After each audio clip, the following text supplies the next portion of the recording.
बताना चाहता हूँ कि जस्ट ना मेरी नज़र से टाइम्स ऑफ इंडिया का एक आर्टिकल गुजरा, डेटेड 17 नवंबर संडे 2024, जो आपकी स्क्रीन पे, जिसमें बताया गया Rahul not keen on Holmes for Dharavi residents, deputy chief minister. इतना बड़ा आर्टिकल आया टाइम्स ऑफ इंडिया के पेज नंबर 3 पे, जो ये है, और जिसमें बताया गया है कि सैटरडे के दिन स्टेट के deputy CM Devendra Fadnavis Gadchiroli and Nagpur में थे, और वो इलेक्शन की, जो विधानसभा की इलेक्शन की रैलीज को मुखातिब कर रहे थे। उनके जो कैंडिडेट थे शिरला असेंबली कॉन्स्टिट्यूंसी के, तो वहाँ पे उन्होंने कहे कि राहुल गांधी वो इंटरेस्टेड नहीं है धारावी के रिडेवलपमेंट के लिए, अपलिफ्टमेंट के लिए।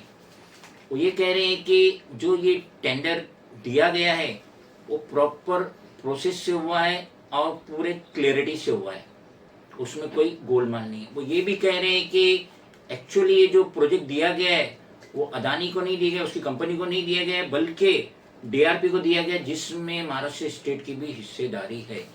तो देवेंद्र फडणवीस ने तो अपना स्टेटमेंट दे दिए, सैटरडे के दिन उन्होंने अपना स्टेटमेंट दे दिए। उनको जितने भी कीचड़ उछालने थे राहुल गांधी पे उछाल दिए। लेकिन मैं आपसे पूछता हूं, आप कंपैरिजन कीजिए राहुल गांधी में और देवेंद्र फडणवीस में, कंपैरिजन कीजिए।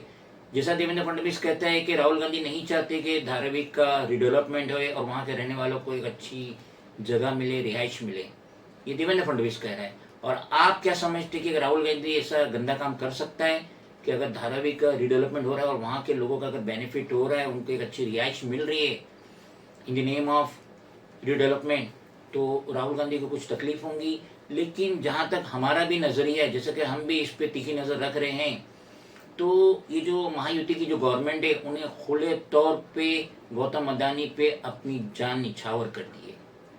अब तो मीडिया में भी आ गया, अजीत पवार ने भी कहा कि जो मीटिंग होती है अदानी के घर पे, उसमें अदानी भी रहते हैं, साथ में अजीत पवार, शरद पवार, देवेंद्र फडणवीस वगैरह वगैरह भी रहते हैं। और एक तरीके से अक्सर और वैसे सुना गया है कि शरद पवार ही बहुत करीबी दोस्त है गौतम अदानी के।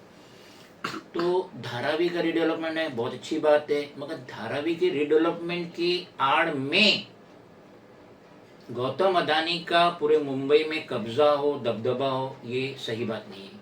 अब आप कहेंगे कि धारावी से गौतम अदानी कैसा पूरे मुंबई पे कब्जा करेगा, तो वो जो फ्लोर एफएसआई होता है और अदर जो बेनिफिट्स रहती है, तो अगर कोई बिल्डर अगर मुंबई में कोई टावर बना रहा है, सपोज 10 माले का बना रहा है, और उससे 5 माले का मजीद परमिशन चाहिए, तो धारावी का जो रकबा है उसके हिसाब से गौतम अदानी उसको वो बेच सकता है।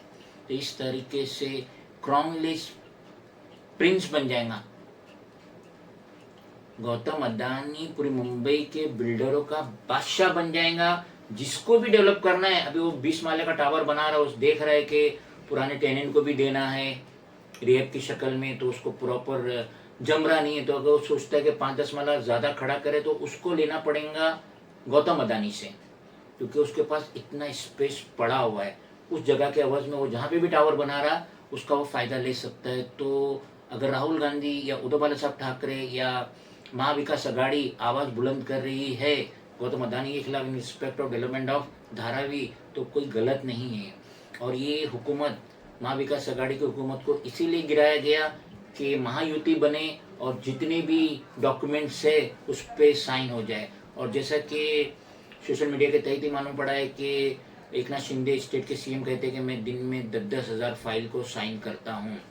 तो अगर सही तरीके से पढ़ के अगर वो फाइल को साइन करे, तो दिन में 5 फाइल भी साइन नहीं कर पाएंगे, क्योंकि जो उसके जो डॉक्यूमेंट्स रहते हैं 500, 1000, 2000 पेज के रहते हैं। तो इन्हें तो खाली साइन करना है, इन्हें साइन करना है, तो एक दिन में 10-10 हज़ार साइन कर रहे। तो इससे समझ सकते हैं कि कितना कबाड़ा होने वाला है स्टेट में अगर महायुति की हुकूमत दोबारा बनती है।